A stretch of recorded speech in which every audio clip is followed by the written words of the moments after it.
Kombe la Dunia 2026 limekuja na mabadiliko makubwa sana ambayo yatabadilisha soka na historia ya soka duniani. Katika video hii tunakuletea uchambuzi wa kina wa sheria mpya za FIFA 2026 ikiwa ni pamoja na mfumo mpya ya timu 48, sheria kali zitakupoteza muda, maboresho ya VAR pamoja na teknolojia mpya ya AI itakayosaidia maamuzi kwenye harakati za uwanjani. Tazama video hii hadi mwisho upate kuelewa kila kitu kwa undani. Usisahau kulike, kusubscribe na kucomment kwenye maoni yako.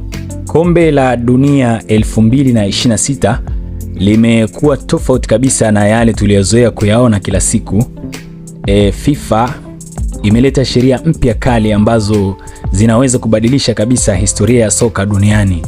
Kuna mabadiliko ambayo yatawafanya wachezaji na makocha kubadili kabisa mbinu zao. Karibu kwenye chaneli yetu, mimi ni Abdul Majid, hii ni NNJ TV. Leo tunakuletea uchambuzi wa kina wa sheria mpya za Kombe la Dunia 2026. Hizi ni sheria ambazo kila shabiki wa soka anapaswa kuzifahamu kabla ya mashindano yajayo hayajaanza. Kwanza kabisa, Kombe la Dunia 2026 litakuwa na mabadiliko makubwa ya mfumo wa mashindano. Badala ya timu 32 kama ilivyokuwa zamani, sasa zitakuwa timu 48. Timu hizo zitagawanywa kwenye makundi 12 ya timu 4. Baada ya hatua ya makundi, timu 2 bora ambazo baadhi ya washindi watatu wataingia hatua ya 32 bora. Hii ina maana zitakuwa nyingi zaidi. Hii ina maana mechi zitakuwa nyingi zaidi na ushindani utaongezeka zaidi kuliko zamani.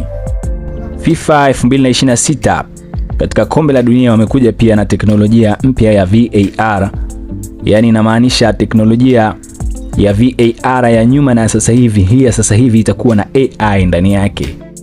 Teknolojia ya VAR pia imerahisishwa zaidi. Sasa VAR inaweza kuangalia makosa ya kona pamoja na matukio kabla ya goli.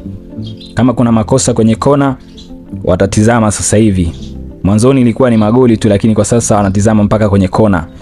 Ikiwa refa amekosea mchezaji katika kadi, pia VAR inaweza kurekebisha. Yaani sasa hivi refa anarekebishwa na VAR. Akikosea kutoa kadi amempa mtu mwingine na nini, anarekebishwa chap chap. Ama kosa kwetu bongo hapa. Pia mfumo wa offside wa haraka unatumia AI kusaidia kufanya maamuzi kwa sekunde chache tu. Yaani hapa ni chap chap. Teknolojia mpya, uwezo wa ajabu. FIFA 2026 pia wamekuja na sheria kwenye Kombe la Dunia, sheria za nidhamu na adhabu. Kumekuwa na mabadiliko pia kwenye nidhamu ya wachezaji.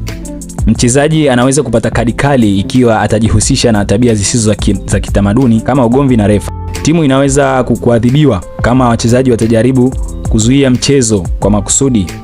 Hii ni mfano wa AFCON iliyopita kama walichokifanya Senegal kutoka nje ya uwanja. Kwa sasa FIFA wameamua kulitilia mkazo, wameweka sheria. Ukivunja sheria pia itakuwa ni adhabu. FIFA inalenga kuhakikisha mchezo unakuwa wa heshima na wa kasi zaidi. Kwa ujumla, sheria hizi zinaweza kufanya soka kuwa la kasi zaidi na la kuvutia zaidi, lakini pia zinaweza kubadilisha kabisa mtindo wa kucheza wa baadhi ya timu. Swali ni je, mashabiki watazipokea vizuri sheria hizi mpya? Hizi ndizo sheria kuu mpya za Kombe la Dunia 2026 ambazo FIFA imezileta. Mabadiliko haya yanaweza kuandika historia mpya katika soka la dunia. Tunaona kama zitakuwa na mafanikio au changamoto kubwa. Usisahau kulike video hii na kusubscribe kwa habari zaidi za michezo. Hii ni NNJ TV. Mimi ni Abdul Majid. Tafadhali tuambie kwenye comment, je, unaona sheria hizi ni nzuri au mbaya? Tuonane kwenye video ijayo. Kunako majaliwa.